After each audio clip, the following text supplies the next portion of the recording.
rain's gotten to them. Now, ooh, traffic jams at the boat launch ramp. Dun, dun, dun. So this is the public boat launch ramp. Guess what we get to do now? Wait a little bit. Yes, see, the thing is that there's 2 ramps here. By the way, we didn't have the second ramp until last year. It took them that long. We should probably get a second ramp, right? So we're just going to wait here for a second and see if this guy on the left can move his boat out of the way, or if he hopefully knows what the heck he's doing, because there's a lot of people that launch their boats have no clue what they're doing. There's a guy who's pretty famous around here, at least he is around our tour. He has this really cool idea of how you get a boat out of the water. And he thinks how you do it is you drive one of these trailers under the water, you get your boat right over, and then you drive them both up at the same time. Wrong. No. What you're supposed to do is get your trailer partway in the water and then drive on top of the thing, and then you winch it in. And if you know what you're doing, getting your boat in and out of the water takes a process of about 5 minutes or something like that. That guy always takes 15 to 20. I wonder if it was that same guy. First year I worked here, all 4 of my ducks were waiting on one person. We had 2 up here wanting to get in, 2 down there wanting to get out. After a second, the person went, I should probably move. Yeah. And people are usually pretty kind if they're not in the middle of it, just to let us go by, because you could get 4 ducks in and out of the water in about 3 or 4 minutes, because they're really quick. They just drive down, just bloop, right back in the water. Same for getting out, too. So let's see what the person on the left there is doing. The right side's a little different, because you got to have the ability to maneuver down the right side, because you have to get down there and steer out. And these things are not very maneuverable. So the only time we can use the right side is when the tide's up, which is kind of low right now. So hopefully the guy on the left knows what he's doing. My favorite's when they just leave their boats down there and they just kind of stand there, not doing anything. Yeah, at the public boat launch ramp, the only one for about 8 miles. It happens a lot. Anyone got any random questions while we wait up here for a second? Oh wow, that's a lot of questions. I'll go you first.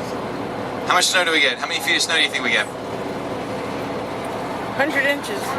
Yeah, like 1.5 feet maybe, all year. Yeah, we don't get much snow. This is not the snowy part of Alaska. This is a temperate rainforest. Our snowfall is really, really small.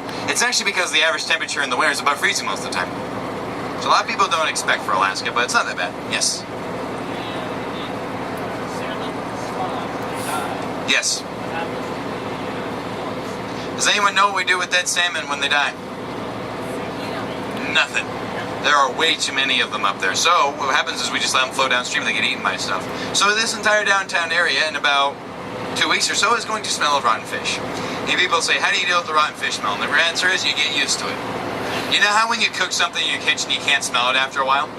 That's what we do. So after about a week you can't smell it anymore. So people wander downtown going, oh God, what's that smell? And we'll go, what smell? It smells like Burger Queen. Because we actually do have we don't have a Burger King here. That tried and failed 50 years ago. We have a Burger Queen, which is not a franchise and delicious, by the way. I would put it in my top 2 best burger places in town. Is he launching his boat or getting it out on the left? Yes. Oh, good answer. I love this guy. Yes. What, you said top 2. What's your top 1? What's the other one? Oh, other one for what? Burgers. Oh, the other one is about 17 miles that way. That's why I don't point it out to you guys, because there's no way you'll be able to get there without paying $60 for a cab each way. Because even if you took a bus as far as you could that way, you'd still have to walk about 6 miles. It's called Dockside Galley. It's a little hidden secret in one of our marinas around here. Fortunately, I live 12 miles that way, so it's the closest burger joint to my place. But Burger Queen is really good anyway. Plus, the milkshakes at Burger Queen, best ones in town. I think I got a chocolate banana one last time. It was pretty good. Any other questions? Burger Queen. It's on the other side. It's near the tunnel. Remember when we went through the tunnel? If you go right through the tunnel, it's right there on the right side. Yeah. Do any people live on their boats? Yes, a lot of people live on boats in the harbor, and the main reason they do that is it's the cheapest way to live here. Because if you have a tiny boat, like a little 1 or 2 person boat in this water, if you equivalent it to rent, you're paying like $100 a rent a month. Because keeping a boat here is very, very cheap. That's why the wait list to get in this harbor is extremely long. I think it's over a year at least. So yeah, getting into the harbor is hard, but a lot of people do live on boats, and not houseboats, boat boats. I used to know a guy who did that. It's a little cold in the winter, so he had a personal heater, but for some people it's the cheapest way to live here. Plus they got showers, laundromats, and bathrooms right there. And Safeway, you can walk to Safeway from here in about 5 minutes, so really well located. All right. Thank you for you're not using a Yamaha for your main motor. My dad works for Yamaha, so I'm not impartial, sorry. Here we go. Going down into the ocean. I know it's weird to think we're about to drive a bus in the water, so here, I'll make it less weird if we play this song.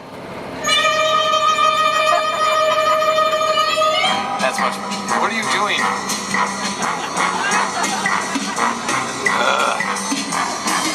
I you, I duct taped the bottom, we're fine. Alright, here we go. Hey, that guy did pretty good too. Here we go.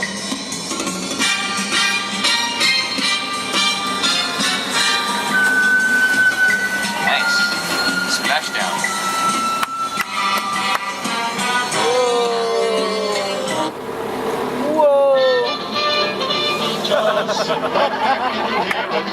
Oh, so you're loving this, aren't you? That started from this topic point aboard this Crazy. ship. Actually, I had a tour once, no one knew what song that was. I know, I just looked at it and went, I mean, come on, it's a classic right here. Well, you guys will find out very quickly that the rules change significantly when in the water. We have a different attitude toward, yeah, there you go. The thing is that when we're in the water, we're not a bus anymore, we're a boat, right? So now we have to obey different set of rules. We're obeying the rules of the Coast Guard now. So on the land, you can't stand to come to a stop, blah, blah, blah. What about the waterway, can you stand? Yeah, they tell me you're supposed to remain seated whenever possible on the water, but if there's a reason you need to get up, like stretch or take a picture, I don't mind. I mean, it's safer in the water. Look how much smoother it is. It's really nice for Marshall. The reason he can do that now is since we're in a boat, we don't have to wear seatbelts anymore. So you can take a seatbelt off. Yeah, that's actually how the rules work.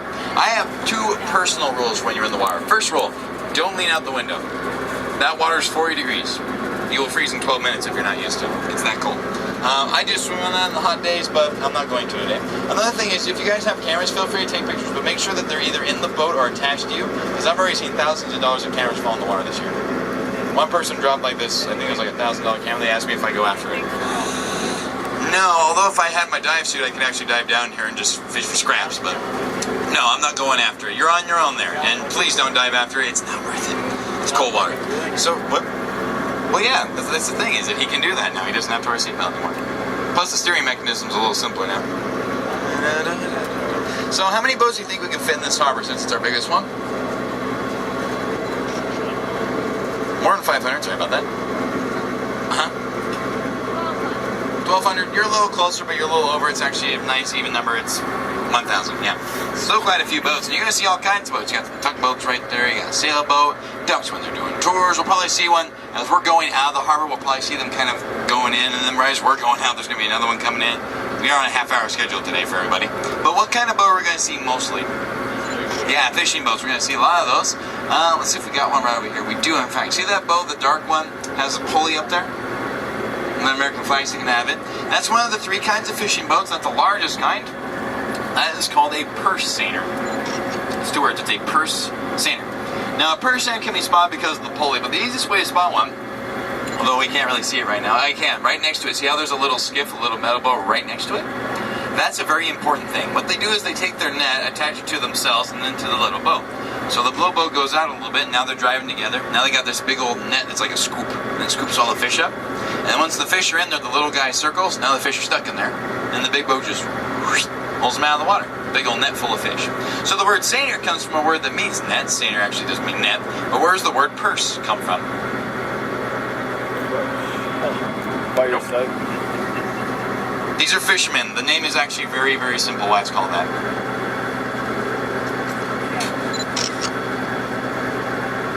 Look, it looks like a purse. It's that simple. It's a big purse full of fish, yeah. These guys name their boats by basically how they catch fish. They keep it nice and easy that way. Example, another one we're going to see is a gill netter. See the sailboat right behind it? See there's a boat with a drum in the back of it? That's a gill netter.